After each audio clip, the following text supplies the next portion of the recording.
So this is called an herb spiral, and it's a permaculture design that's based on the fact that the rain comes down onto the herb spiral and the water falls into the center, and so the wettest plants, the plants that require the most water, you plant in the center of the herb spiral, and then the plants that require the least amount of water, you plant them towards the bottom of the spiral. So the water kind of sits in the center and it will kind of go down the edge of the spiral. So give me a tour. What's in here? yeah. This is parsley right here, kale, mint, some strawberries. This is called Thai cilantro, so it's for spicing Thai dishes. This is catnip, and we give this to our cats. Go crazy about it. Rosemary, lemon thyme. Our oregano is it grows 365 days a year here, so it's really big. Oregano, there's some lavender, sage, and thyme down at the bottom. Very cool. How long did it take to do this? To build. What inspired you to do this? Frank inspired us to do it. He just mentioned this, oh, we should make a herb spiral, and I was like, what's that? So he explained to me about how beautiful it is. I mean, the main thing about it is it's beautiful. And Karen and I built it with Frank's help, and we took some of our old jewelry and embedded it into the spiral just to kind of make it ours. And we put everybody that was living here at the time, Karen put all their initials right here.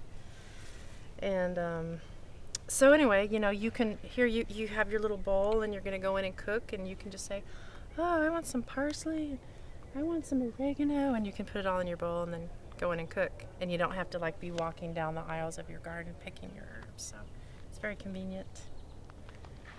It really doesn't have to have any water. I mean, you don't have to spend time watering it because it just stays wet. Mm-hmm. So. It's a question I asked Frank. See what your take on this is. It's a lot easier to follow the herd. It's a lot easier to be a super consumer and just, I mean, this takes effort. Mm-hmm. Choosing a lifestyle that's more earth-friendly, that's about sustainability, is harder.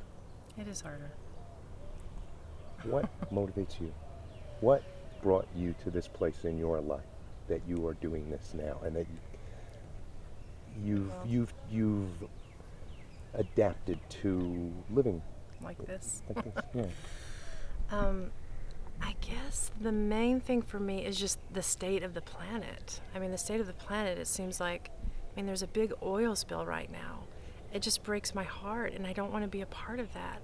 I want to be a part of not driving my car and buying all the oil, gas that I need to drive my car. So, I'm just thinking about the planet and what the planet needs. It doesn't need me to be a consumer. And then the benefit of that is that I get to live with these beautiful people. I don't have to drive all the time. I feel more peaceful. I feel more connected to the earth. I feel more connected to my friends that I'm living with. It is harder but in some ways it's not harder because it's more satisfying. Yeah. Do you actively try to inspire other people, teach other people, engage other people in conversations about? I do. I can't help myself. I can't help myself. I think I'm not really making a difference, but when I get out and I meet people, then I'm like telling small children about these caterpillars that I know about, and I'm like, look at this caterpillar. Look at this blackberry that's growing wild in your backyard. You can eat this. You don't have to go to the grocery store and buy a blackberry. You can actually grow your own blackberries. So I don't have a formal way of teaching, but just because my job is here most of the time, but when I'm out in the world, I'm engaging people. So. And I guess that's where I wanted to go with this. How does it make you feel? Is it like a spiritual high? Yeah. How would you describe it? I have to think about that for a minute. Balance, well-being. It feels like my roots. It feels like I'm getting back to the way that my body was meant to live. So when I think about the way I was living, where I was driving around all the time and being a consumer, that just didn't feel natural. So this style of life feels more natural to me. It feels more like what I was meant to do, what this body was meant to do. So. Good.